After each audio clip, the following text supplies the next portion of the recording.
Eu sei que assim como eu, muitos fãs de Miraculous estavam esperando o final da quinta temporada pra buscar respostas, mas saíram de lá apenas com dúvidas. Depois de muitos episódios falando do poder absoluto, finalmente nesse final de quinta temporada a gente viu ele aparecendo em tela pela primeira vez. Durante esse episódio a gente vê a explicação sobre esse poder e as consequências de utilizá-lo, mas o que era pra ser algo concreto acabou na realidade gerando muitas dúvidas. E antes da gente teorizar aqui no canal sobre a sexta temporada, sobre os novos especiais, a gente ainda tem muita coisa pra comentar sobre a quinta temporada de Miraculous, porque tem vários assuntos que ficaram pendentes. E por mais que não haja informações oficiais, nada impede que a gente reassista os episódios e tente teorizar e montar uma linha cronológica do tempo e tentar entender o que de fato aconteceu quando Gabriel utilizou o poder absoluto. E pensando nisso, eu vim gravar esse vídeo aqui pra falar tudo sobre esse poder e explicar algumas coisas sobre ele e trazer também algumas curiosidades. E ao longo do vídeo também eu vou levantando algumas teorias dos fãs sobre os acontecimentos e coisas que podem ter acontecido. Mas como tudo isso não é concreto, é claro que você pode assistir o vídeo e depois deixar a sua teoria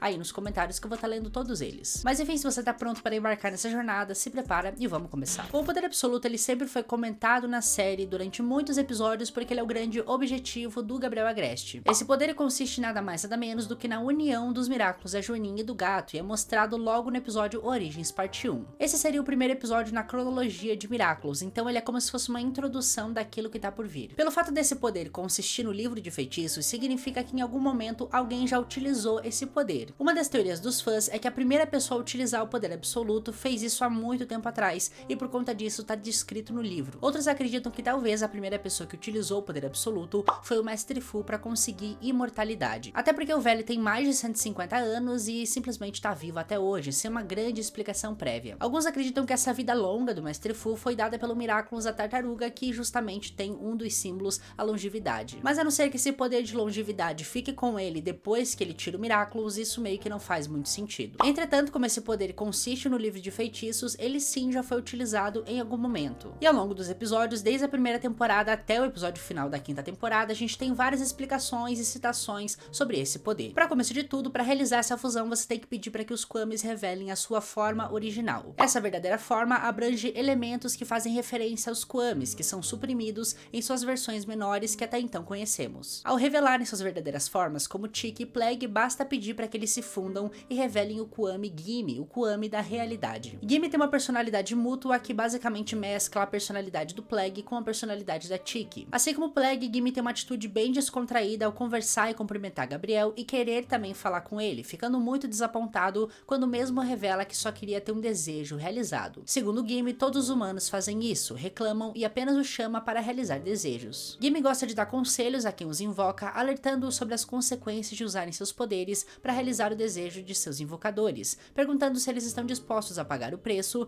mesmo que esse preço afete o resto do mundo, característica muito presente na personalidade de Tiki. Gimme tem uma pronúncia parecida com o termo em inglês give me, que significa dar algo, que se relaciona ao seu poder de conceder desejos. Até então ele é a única versão de Kwamis fundido que a gente vê na série. Essa certa fusão dos Kwamis até que acontece também, né, quando a gente fala de fusões mais convencionais que a gente assiste nos episódios. Geralmente os Kwamis se fundem, mas só dentro da sua própria magia e não de maneira visível. E por conta disso que os portadores sempre que vão realizar uma fusão falam o nome dos Kwamis e não necessariamente o nome do Miraculous. Sendo assim, a gente consegue considerar que existem dois métodos de unir os poderes dos Miraculous. Ou realizando a fusão diretamente com a joia, ou revelando a verdadeira forma dos Kwamis e criando um novo Kwami para aquela transformação. Porém, no caso do poder absoluto, apenas a segunda opção é considerada, onde a existência do Gimme é crucial para a realização do desejo devido ao alto perigo do poder, onde Gimme aparece para explicar sobre a capacidade de alterar a realidade. Então, tendo explicado e falado um pouco mais sobre o Gimme, sobre essa fusão, vamos comentar sobre o poder absoluto em si. Descrito como poder absoluto, aquele que molda a realidade, o poder absoluto pode te conceder qualquer desejo que você quiser. Esse desejo pode variar entre riqueza, fama, imortalidade ou simplesmente mudar a cor de algo. Entretanto, para que esse desejo seja realizado, tudo será reconstruído, para que no universo as coisas façam sentido. No episódio efêmero, por exemplo, Sas com os outros Kwamis revelam que esse poder funciona literalmente destruindo todo o universo e criando um novo universo em seu lugar. Sas usa como exemplo comparando o mundo a um caderno onde tudo está escrito em azul. Se alguém quiser reescrever em uma cor diferente, primeiro precisa apagar tudo antes de reescrever. No entanto, ninguém sabe exatamente como será esse novo mundo. E essa parte de não saber como vai ser o novo mundo é justamente esse final da quinta temporada. Ninguém sabe exatamente como que tá as coisas a partir de agora. Eu vou explorar isso um pouco mais pra frente no vídeo, mas é isso aí que abre brecha pra que na sexta temporada os roteiristas tenham mais liberdade pra poder explorar absolutamente o que eles quiserem. Na hora de realizar o seu pedido, o portador é blindado com uma barreira mágica e tem livre acesso pra fazer o seu pedido, além, é claro, de dizer o que ele quer sacrificar. Essa escolha no episódio de recriação não foi dita no roteiro. Gabriel pede pra que o Gimli leia o seu coração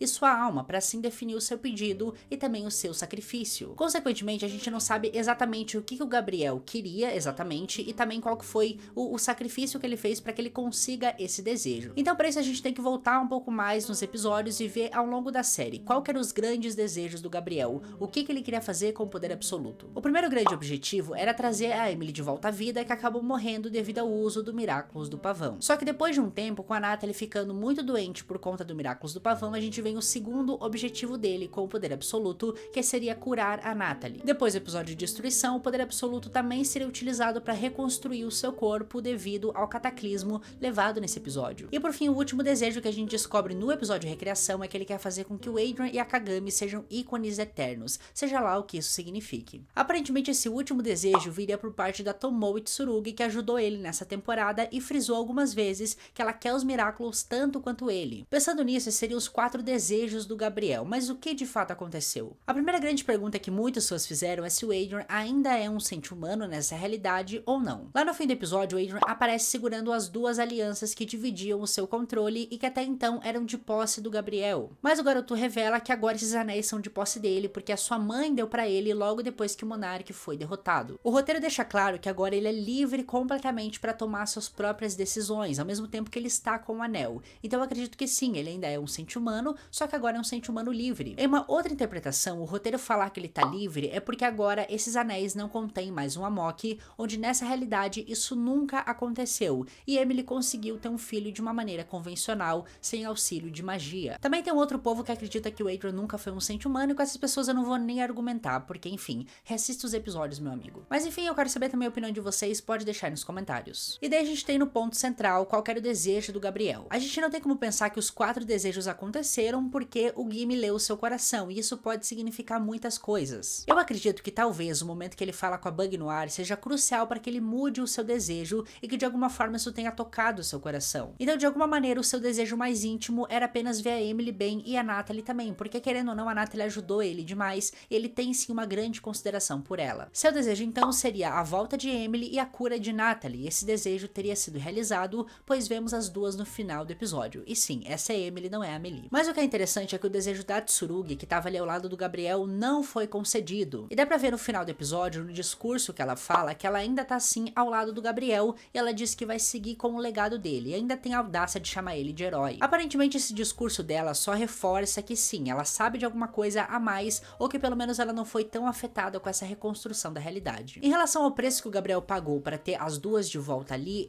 também é uma coisa meio nebulosa que a gente não tem muita certeza. Em teoria, como o Gabriel não tá mais ali na série, como ele aparentemente morreu, o preço que ele teria pagado seria a sua própria vida. Por isso eu entro um pouco em dúvida, porque seriam 2 desejos com apenas um sacrifício, então será que isso é possível? E alguns fãs lá no Twitter questionaram exatamente isso pro Thomas, um deles disse o seguinte: o Gabriel poderia ter sacrificado sua saúde pela Natalie, sua vida por Emily, ou não é assim que o desejo funciona? E o Thomas respondeu: sua saúde pra Natalie, sua vida para Emily, sua forma para outra pessoa, sua higiene para outra e também sua força, sua vitalidade, sua energia, etc. E assim você salva 25 pessoas apenas fazendo sinônimos da mesma coisa. Eu acho que eu já falei aqui no canal que eu não gosto muito do Thomas, né, que ele é bem agressivo e sarcástico por motivo nenhum. Claramente essa mensagem foi no grande tom de ironia, mas mostra que pelo menos de alguma maneira ele sabe desses questionamentos dos fãs. Como ele é roteirista, espero muito que eles expliquem em algum momento da série o que de fato aconteceu, porque pra mim pelo menos não ficou nem um pouco claro e aparentemente pra muitos fãs também não. Além disso, ele fez alguns comentários falando que o Gimli explicou claramente o que iria acontecer, quando alguns fãs levantaram dúvidas sobre a explicação do Sazin efêmero, que pra alguns se contradizem com as falas do Gimli. Ele garante que tá tudo explicado e é aos fãs quem gostam de complicar as coisas. Um dos outros fatos confrontados com Thomas é sobre as cores da roupa da Emily, que obviamente sugerem a paleta de cores da sua gêmea Amelie.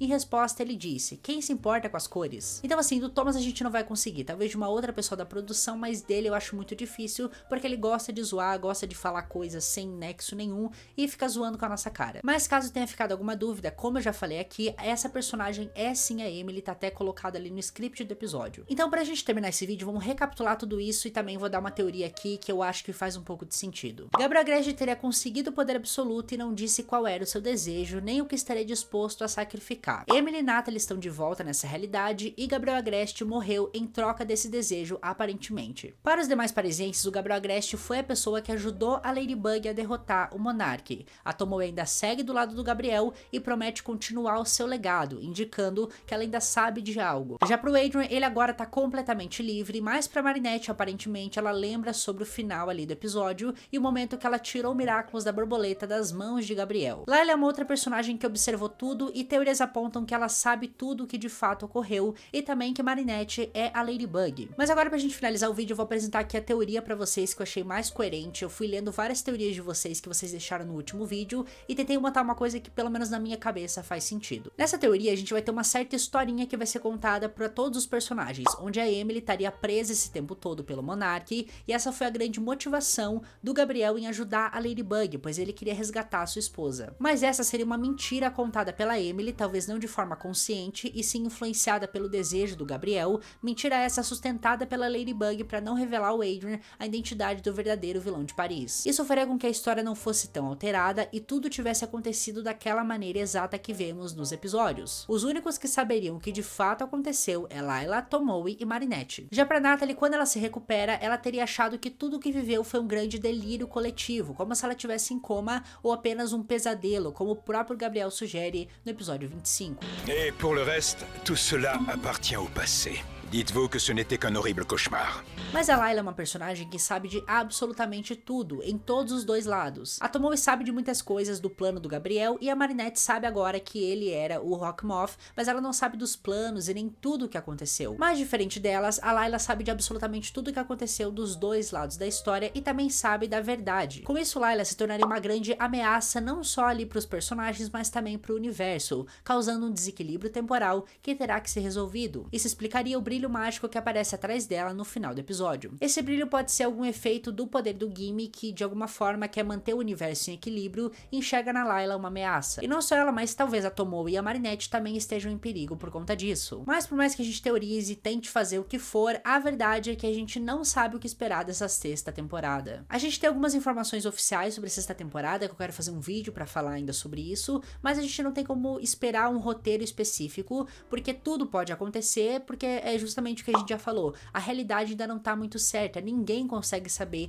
exatamente o que vai acontecer. E como eu já falei nesse vídeo algumas vezes, abre brecha para que os roteiristas explorem da melhor maneira, pelo menos para eles. E tudo isso, é claro, conversando com o objetivo da Layla, que eu ainda quero fazer um vídeo para explicar um pouco mais sobre isso e também ligando com o novo especial do Miraculous Road Paris, que eu acho que vai ter sim alguma coisa conectada. Mas agora eu quero saber de você, o que você acha de tudo isso, qual que é a sua teoria sobre esse final de temporada. Eu sinceramente, quanto mais eu pesquisei sobre isso, mais eu fiquei confuso, mais eu comecei a ver teorias que fazem muito sentido. Eu quero saber também de vocês, eu vou estar lendo todos os comentários. Mas enfim, esse foi o vídeo, espero muito que vocês tenham gostado. Durante esses 2 próximos meses vai ter muito vídeo ainda aqui no canal sobre Miraculous, então já se inscreve e ativa o sininho das notificações para não perder nada. E para finalizar, se você tem algum tema de vídeo que você gostaria que eu falasse aqui no canal, também deixa nos comentários que eu vou estar lendo ali ao longo dos próximos dias. Espero vocês em breve, até mais e tchau!